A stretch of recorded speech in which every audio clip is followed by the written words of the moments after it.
G'day comrade subscribers, hope you're all well. Let's continue on. So I found the resistors. So they're the special type of surface mount ones called MELFs, M-E-L-F. So we need 470 ohm for these ones and we need 1K for these ones. So the problem I had is that I could find appropriately sized ones for the 470s, but I couldn't for the 1K. The 1K ones are, although these aren't the 1K, these are 470s, but the 1K ones I got at the same size. They're just a little bit too big compared to the 470. So the 470 ones I've got are just perfect. They will bridge each one quite perfectly. So we'll do the these. These are the more important ones, I think, for now, because I want to maybe try a replacement EPROM board here. So these are going to be in the way. So I'm going to get them out. Just wanted to show you the size. They are just kind of perfect for this application. So that was basically where it would go there. Sorry, so it's basically perfect size. So that's why I thought I'd try and use them. So let me get all of them out, and then we'll start putting them in. You can see the difference. So here is the result of removing those 480 ohm, okay, current limiting resistors or whatever they were. So because there's traces running in between the pin, the pins or whatever, it's a bit tricky to put them on this side. So I've ended up putting them on the underside, like so. So that's the end result. Not too shabby. I think it looks a lot better. That's just my humble opinion. And I found my 1K 3.5mm MELFs. So I will replace these ones next. Then we'll look at the ROM. Right, the 1K are now also replaced as well. Just put them on the bottom like I did the other ones. Seems to be okay. I tested the resistance between each point and there was 1K as expected, so should be okay. So I've done those ones and I've done those ones. So now the ROM. So now that we've got these ones out of the way, we could stick a, for example, a sulcopera. I say it like it's Finnish, but I don't think they're Finnish. I think Italian or something. So one of their 23 to 27 ROM converters.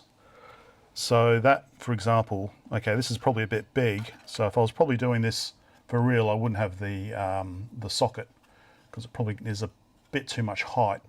You could probably even remove this socket. But so far, everything we've done, there's been no cuts. We haven't cut any traces. Okay, we've replaced capacitors and resistors, but we haven't actually cut any tracks. So technically, you could just put the original ULA and the RAM back in, and it should still work.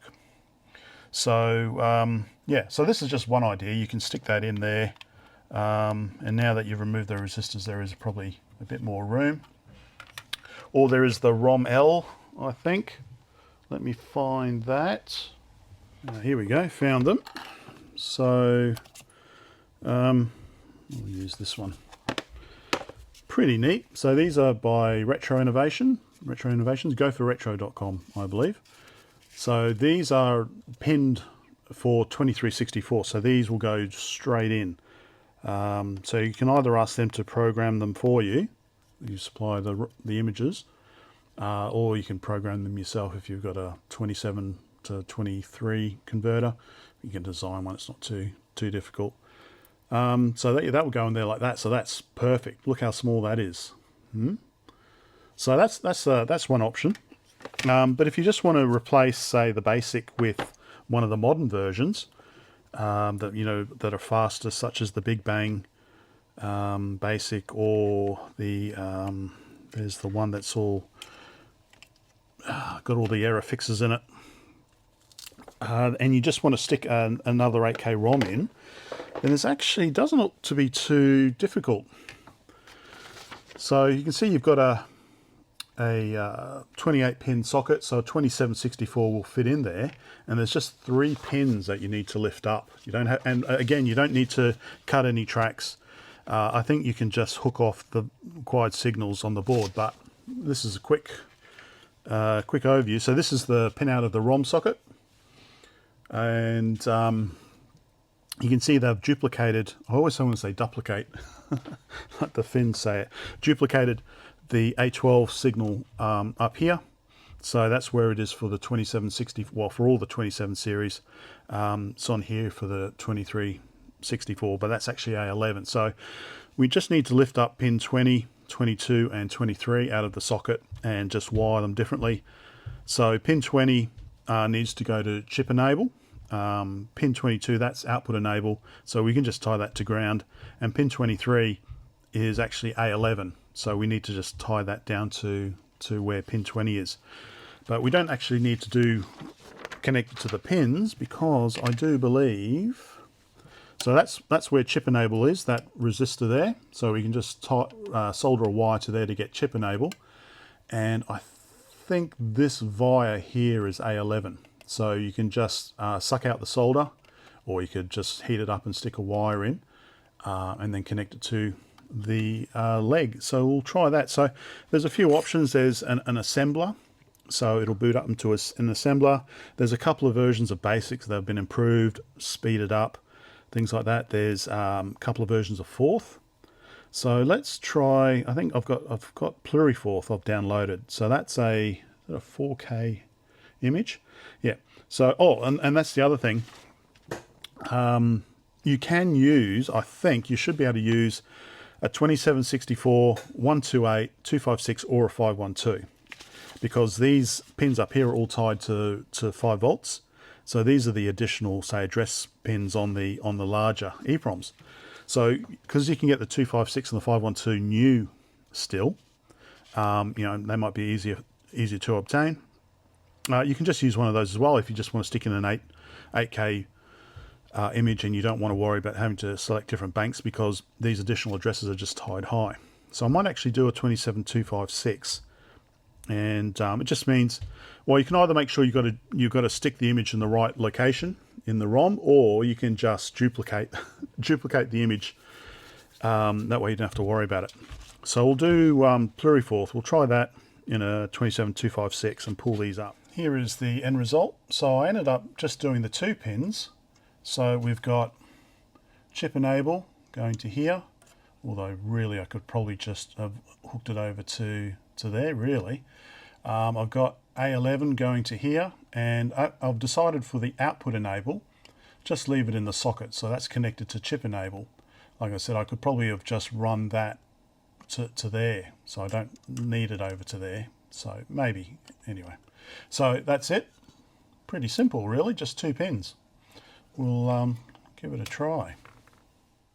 Okay, so good news and bad news. Good news is that this simple ROM hack does work. Bad news is it doesn't work very well with the VLA81, it seems. So it's working, as you can see. The ROM's working.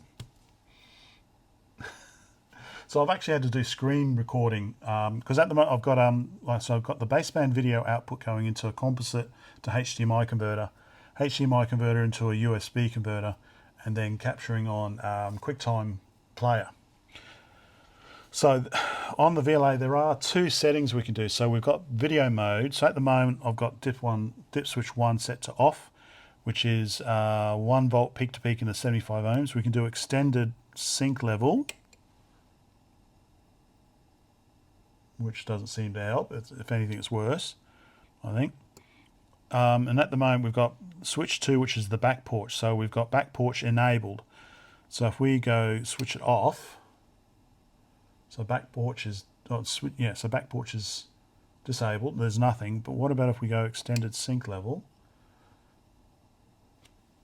So I think, so we've got a stable image, relatively. But yeah, it's not very good. So I could maybe fiddle around with the resistor values in the video mod, maybe. But yeah, that is a stable image, but it looks terrible. So I'm going to switch to an original ULA, the 210. I've got one of those. So let's power that off. Let's just stop that recording. Power that off.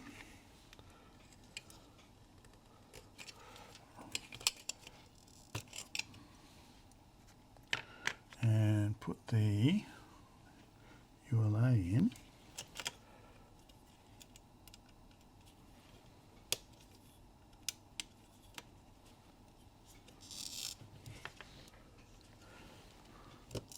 There we go. Okay, let's try with the original ULA. Let's start screen recording again. Okay, power on. So I think this is looking better. Yeah. Whoop. The list. Yeah, okay, so at least the image is stable, mostly stable, using the 210 ULA. So I don't know, maybe something with the VLA81 and the Forth, multi-Forth or Pluri-Forth or tree-Forth, I'm not sure. So let's try a couple of things. So 42, I think, did we do this? I can't remember. Emit, so print out an asterisk. Let's try creating a new word. So got with reference to starting forth by the one and only Leo Brody. So we can define a new word, and that will put 42 onto the, no, let's call it star, and that will put 42 onto the stack, and then emit it. And then semicolon. Yep, okay, now if we type star, because typing's 42 emits way too hard, we get an asterisk. Now what about if we want to print a number of stars? So let's define a new word called stars, and that will go put 0, and we'll do star, and then we'll loop it. Okay, and then semicolon. Okay, so now if we want, say, 5 stars, we get 5 stars. If you want 8 stars, we get 8 stars. So there we go. So, stop that recording. So it is working. Very simple ROM hack. So you could probably just replace it with one of the modern basics. Rather than, especially if you're using the VLA81. I don't know what the problem with that is. Maybe there's the way that the original BASIC ROM interacted, maybe the multi-Forth or the Pluri-Forth, whatever it is doing something slightly different that the VLA81 isn't expecting, or it could be my dodgy video conversion, could be that. So there we go, made a little bit of progress. So what we'll do next is, probably in part 3, let's power that off, is I've designed a new ROM board, even though there are other ROM boards, just a simple one to stick in there so I can put 4 ROMs on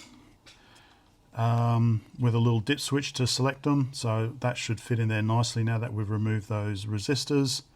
I've designed a new RAM board as well to add to the probably dozen other designs, just to neaten this up a bit. So have the address just so you can connect it up like that, a little bit neater.